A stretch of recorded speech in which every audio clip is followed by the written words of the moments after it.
Hello techies, welcome to TechZed Guru. And guys, last video already ట్రాన్స్టిట్యూటర్స్ మీద అయితే అయిపోయింది ఒక వీడియో. అదేంటంటే మనం అందులో టెస్ట్ కూడా రాసాము. అండ్ సబ్జెక్ట్స్ ఎలా తీసుకోవాలి, ఎన్ని సబ్జెక్ట్స్ తీసుకోవచ్చు, అండ్ అకౌంట్ ఎలా ఓపెన్ చేయాలి, పేమెంట్ ఎలా వస్తుంది, క్వశ్చన్స్ ఎలా ఉంటాయి, ఇవైతే అన్నీ చూసాము. అండ్ ఇప్పుడైతే ఈ వీడియోలో నేను ఇప్పుడు మనం చెక్లో కొన్ని డాక్యుమెంట్స్ అయితే అప్లోడ్ చేస్తాం కదా, లైక్ బ్యాంక్ బుక్ కానీ అండ్ పాన్ కార్డ్ కానీ ఇలాంటివి. సో ఇక్కడ కూడా మనం కొన్ని డాక్యుమెంట్స్ అయితే సబ్మిట్ చేయాలి. సో అవైతే మనం అయితే చూద్దాం ఈ వీడియోలో. అండ్ ఇదైతే లాస్ట్ దాకా చూడండి గైస్. అండ్ మొబైల్లో చూసే వాళ్ళైతే మీరైతే ఖచ్చితంగా ల్యాండ్స్కేప్ మోడ్లో అయితే పెట్టుకోండి. ఎందుకంటే అంటే కొన్ని వర్డ్స్ కానీ ఇలాంటివన్నీ కొంచెం అంటే స్మాల్గా కనపడతాయి. సో మీరైతే ల్యాండ్స్కేప్ మోడ్లో పెట్టుకొని అయితే చూడండి, అది మీకు బెటర్ వ్యూగా ఉంటుంది. అండ్ ఈ వీడియో మీకు నచ్చితే ఖచ్చితంగా లైక్ చేయండి అండ్ ఎండ్ వరకు చూడండి. ఈ వీడియో మాత్రం ఖచ్చితంగా ఎండ్ వరకు చూడండి, మీకు అన్నీ అర్థమవుతాయి. అండ్ ఇప్పుడైతే ట్రాన్స్టిట్యూటర్స్ వెబ్సైట్లోకి అయితే వెళ్తున్నాను. నాది ఆల్రెడీ లాగిన్ అయ్యింది అకౌంట్. సో చూద్దాం ఇక్కడ ఇప్పుడు ఏమేమి అప్లోడ్ చేయాలి అని చూడండి. ఇక్కడ మనకైతే ఫస్ట్లోనే ఒక నోట్ అయితే ఇచ్చారు. Please note, no payment will be done until and unless bank account details are complete. Bank account details complete చేసిన దాకా మనకైతే పేమెంట్ అయితే రాదంట. అండ్ మనం అయితే క్యాన్సిల్డ్ చెక్ అయితే అప్లోడ్ చేయాలంట. మన రిజిస్టర్డ్ బ్యాంక్ అకౌంట్ ఉంటుంది కదా, ఆ బ్యాంక్ అకౌంట్ది క్యాన్సిల్డ్ చెక్ అంటే తెలుసా తెలీదా అందరికీ? ఒకవేళ తెలియకపోతే క్యాన్సిల్ చెక్ అంటే ఏంటంటే మనకి ఒక చెక్ బుక్ ఉంటుంది కదా మన అకౌంట్ మీద, ఆ చెక్ బుక్ని అయితే ఆ చెక్ బుక్లోంచి ఒక చెక్ అయితే తీసుకొని చింపేసి దాని మీద ఒక 2 ప్యారలల్ లైన్స్ గీసి, అంటే మీ అకౌంట్ నెంబర్ కవర్ అవ్వకూడదు. సో ఆ 2 లైన్స్ మధ్యలో మీరైతే అదే క్యాన్సిల్డ్ అని అయితే వర్డ్ని రాయాలి. అక్కడ క్యాన్సిల్డ్ అని చెప్పి రాస్తే ఆ చెక్ అనేది ఇంకా వ్యాలిడ్ అవ్వదు. సో 2 ప్యారలల్ లైన్స్ మధ్యలో క్యాన్సిల్డ్ అని రాసేయండి మీ చెక్ మీద. అది అకౌంట్ నెంబర్ని కవర్ చేయకూడదు, ఆ ప్యారలల్ లైన్స్ కానీ ఆ క్యాన్సిల్డ్ అనే వర్డ్ కానీ. సో మనమైతే ఇప్పుడు బ్యాంక్ డీటెయిల్స్ అయితే కంప్లీట్ చేద్దాం. ఇక్కడ ఫిల్ నౌ క్లిక్ చేశాను, ఫిల్ నౌ మీద. అండ్ ఇక్కడ వచ్చేసి మనకి చూడండి, మనం ఆల్రెడీ ఇంతకుముందు పర్సనల్ డీటెయిల్స్, ప్రొఫెషనల్ డీటెయిల్స్ అయితే సబ్మిట్ చేసాం ఫస్ట్లోనే. అది ఫస్ట్ వీడియోలో ఉంది, పైన కార్డ్స్లో వస్తుంది ఆ వీడియో, ఒకసారి చూడండి. ఏమన్నా డౌట్స్ ఉంటే నాకైతే కమెంట్ చేయండి, అసలు ఏమీ మొహమాట పడద్దు. నేనైతే మ్యాక్సిమం వెంటనే రిప్లై ఇచ్చేకి ట్రై చేస్తాను. సో కమెంట్ చేసేయండి. అండ్ ఇక్కడ చూడండి, సబ్జెక్ట్ ఫర్ డైరెక్ట్ అసైన్మెంట్. మనం సబ్జెక్ట్స్ కూడా లాస్ట్ వీడియోలో ఆల్రెడీ సెలెక్ట్ చేసుకున్నాం. అండ్ ఇక్కడ వచ్చేసి బ్యాంక్ అకౌంట్ ఇన్ ఇండియా ఇది. సో ఫస్ట్ అయితే ఇది ఫిల్ చేద్దాము. మనకి bank account out side India కూడా ఉంది. చూడండి, bank account out side India. మనం ఇండియాలో లేకుండా వేరే కంట్రీలో ఉంటే, అంటే నేను ఇండియా కాబట్టి నేను bank account in India select చేసుకుంటాను. ఒకవేళ అదర్ కంట్రీస్లో అయితే bank account not in India అది సెలెక్ట్ చేసుకుంటే మీకైతే ఇక్కడ కూడా కొన్ని అడుగుతుంది, మీరు అయితే సబ్మిట్ చేయాలి. Bank account out side India. And ఇక్కడైతే బ్యాంక్ అకౌంట్ ఇన్ ఇండియాలో ఫస్ట్ బ్యాంక్ నేమ్ ఇప్పుడు చాలా ఉంటాయి. యాక్సిస్ బ్యాంక్ అని, స్టేట్ బ్యాంక్ ఆఫ్ ఇండియా అని, ఇలాగా చాలా బ్యాంక్స్ ఉంటాయి. కెనరా బ్యాంక్ అని ఇలాగా. సో నేనైతే నా బ్యాంక్ ప్రొవైడ్ చేస్తున్నాను. ఇక్కడ అంతా ఇన్ఫర్మేషన్ అయితే నేను ఊరికి ఇస్తున్నాను. మీకైతే ఈచ్ అండ్ ఎవ్రీ కాలం గురించి అయితే చెప్తాను, కానీ నేను ఎంటర్ చేసే డీటెయిల్స్ మాత్రం ఫేక్. ఒక నా నేమ్ తప్ప మిగతావన్నీ ఫేకే. సో మీరైతే ఆవేశపడద్దు. అండ్ ఇక్కడ అకౌంట్ నెంబర్ వచ్చేసి నేను చూడండి, అకౌంట్ హోల్డర్ నేమ్ అరవింద్ బాబు టైప్ చేశాను. అండ్ అకౌంట్ నెంబర్ వచ్చేసి ఇది కూడా ఫేకే. మీరు కంగారు పడద్దు అండ్ ట్రై చేయొద్దు ఏదైనా చేసేకి నా అకౌంట్ని. అండ్ ఇదైతే బ్యాంక్ అడ్రస్. నెక్స్ట్ నా బ్యాంక్ ఎక్కడ ఉంది అంటే నా బ్రాంచ్ అడ్రస్ ఉంటుంది కదా బ్యాంక్ బుక్లో, పాస్బుక్లో, ఆ అడ్రస్ అయితే ఇక్కడ ప్రొవైడ్ చేస్తాను.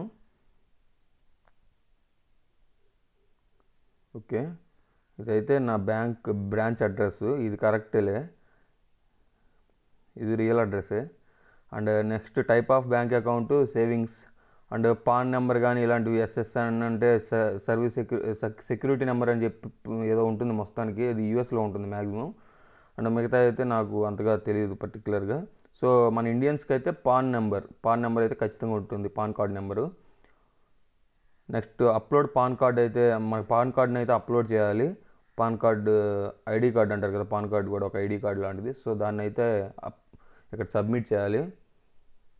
సో ఇలాగ మీరు చూస్ ఫైల్ క్లిక్ చేయగానే మీకు ఒక ట్యాబ్ విండో ఓపెన్ అయ్యి అక్కడ అడుగుతుంది. ఇక్కడ కూడా అంతే, అప్లోడ్ క్యాన్సిల్ చెక్ అనేది మాత్రం చాలా ఇంపార్టెంట్ గా చాలామంది కామెంట్ చేస్తున్నారు. ఏంటంటే వాళ్ళు క్యాన్సిల్ చెక్కే ప్రొవైడ్ చేయాలా, బ్యాంక్ బుక్ ఫస్ట్ది ప్రొవైడ్ చేయకూడదు, ఫస్ట్ పేజ్ అలాగ అడుగుతున్నారు.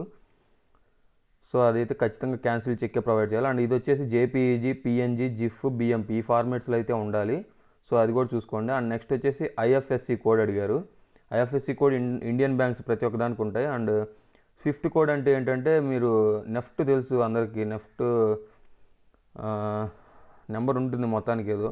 అండ్ స్విఫ్ట్ కోడ్ వచ్చేసి ఇంటర్నేషనల్ పేమెంట్స్ జరగడానికి ఉంటుంది ఒక కోడ్ మొత్తానికి, ప్రతి ఒక్క బ్రాంచ్కి, అంటే ప్రతి ఒక్క బ్యాంక్కి అండ్ బ్రాంచ్కి. సో అదైతే మన బ్యాంక్ పాస్బుక్ల మీద అయితే ఉండదు. And last obtain degree certificate or mark sheet, degree ఉంటే డిగ్రీ, లేకపోతే ఓకే డిగ్రీయే ఒకవేళ డిగ్రీ కంప్లీట్ అవ్వకపోతే మార్క్ షీట్ ప్రొవైడ్ చేయొచ్చు మీరు. అండ్ ఇంటర్మీడియట్ అవైతే ఇక్కడ పనికిరావు. సో నేను వచ్చేసి ఇక్కడ లాస్ట్, అంటే మీరు ఒకవేళ మీ రియల్ డీటెయిల్స్ కనుక ఫిలప్ చేస్తే మీరు అప్డేట్ క్లిక్ చేసేయచ్చు. నేను ఇక్కడ ఏదో ఊరక మీకు చూపించడానికి చేస్తున్నాను కాబట్టి నేనైతే అప్డేట్ క్లిక్ చేయలేదు. అండ్ క్యాన్సిల్డ్ చెక్ మాత్రం చాలా ఇంపార్టెంట్ గైస్, అది మాత్రం గుర్తుపెట్టుకోండి. అది మ్యాండేటరీ అన్నారు. సో అది మాత్రం మర్చిపోవద్దు. అది as per new requirements upload cheque cancelled cheque is very much required. So మీరైతే అది మర్చిపోవద్దు. ఖచ్చితంగా క్యాన్సిల్డ్ చెక్ అయితే ప్రొవైడ్ చేయాలి. ఎందుకంటే చాలామంది యూజర్స్ నన్ను అడుగుతున్నారు, ఏంటి బ్యాంక్ పాస్బుక్ ఫస్ట్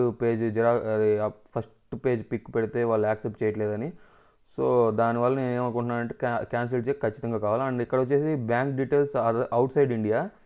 సో ఇక్కడ చూడండి, account number, bank address, Swift code అంటే ఇంటర్నేషనల్ పేమెంట్స్ జరిగేకి ఒక కోడ్ ఉంటుంది.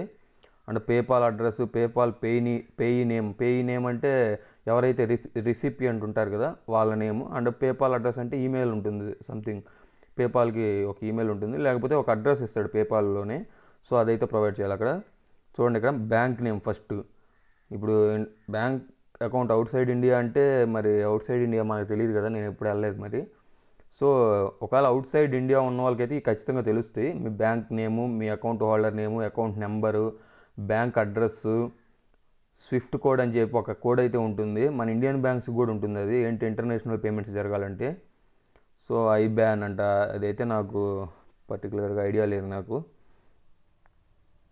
అండ్ పేపాల్ అడ్రస్ ఇక్కడ చూడండి, టైప్ ఎన్ఏ ఇఫ్ నాట్ అప్లికేబుల్ అంటే నాట్ అప్లికేబుల్. ఒకవేళ మీకు ఐబ్యాన్, బిఎస్బి ఆర్ ఈక్వల్ ఈ లేకపోతే నాట్ అప్లికేబుల్ టైప్ చేసేయచ్చు. And PayPal payee name, recipient name ఉంటుంది కదా, పేపాల్ రిసిపియంట్ నేము, అదైతే పెట్టవచ్చు. అండ్ పేపాల్ అడ్రస్, ఒక మెయిల్ అడ్రస్ కానీ లేకపోతే పేపాల్కి ఒక స్పెసిఫిక్ ఒక లింక్ అయితే ప్రొవైడ్ చేస్తాడు పేపాల్, అదైతే చేయాలి. అండ్ ట్యాక్స్ ఐడెంటిఫికేషన్ నెంబర్ అని చెప్పి అదర్ కంట్రీస్లో అయితే ఇవి ఉంటాయి. మనకి పాన్ ఎలాగో అక్కడ ట్యాక్స్ ఐడెంటిఫికేషన్ నెంబర్ అయితే అలాగ ఉంటుంది.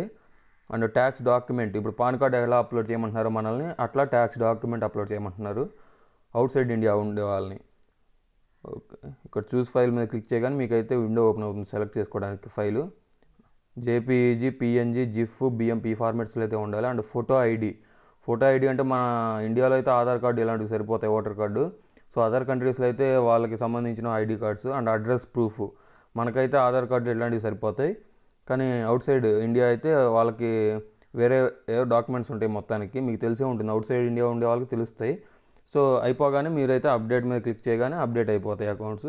అండ్ వాళ్ళు యాక్సెప్ట్ చేస్తారంటే వాళ్ళు, నాకు తెలిసి ఎంత టైం పట్టిద్దో అంత ఐడియా లేదు, కానీ యాక్సెప్ట్ చేస్తారు. అంటే ఒకవేళ మీ డీటెయిల్స్ అన్నీ కరెక్ట్గా సబ్మిట్ చేసి ఉంటే యాక్సెప్ట్ చేస్తారు, లేకపోతే రిజెక్ట్ అవుతుంది. క్యాన్సిల్ చెక్ మాత్రం ఇంపార్టెంట్ ఇక్కడ. ఇది అయితే ఇక్కడ నోట్ ఇచ్చారు ఇక్కడ ట్రాన్స్లేటర్స్లోనే, please upload the cancel cheque of your registered bank as per the new requirements. So cancel cheque అయితే మ్యాండేటరీ, ఎందుకంటే అక్కడ క్యాన్సిల్ చెక్ ఆప్షన్ దగ్గర కూడా మీకు స్టార్ మార్క్ అయితే ఇచ్చారు, అది మ్యాండేటరీ అని. సో అదైతే కంపల్సరీ గైస్. అండ్ మీకు ఏదైనా డౌట్ ఉంటే కమెంట్ సెక్షన్లో నన్ను అడగండి. అండ్ నా వీడియోస్ మీకు నచ్చితే ఖచ్చితంగా లైక్ చేయండి, షేర్ చేయండి అండ్ సబ్స్క్రైబ్ చేసుకోండి. Thank you.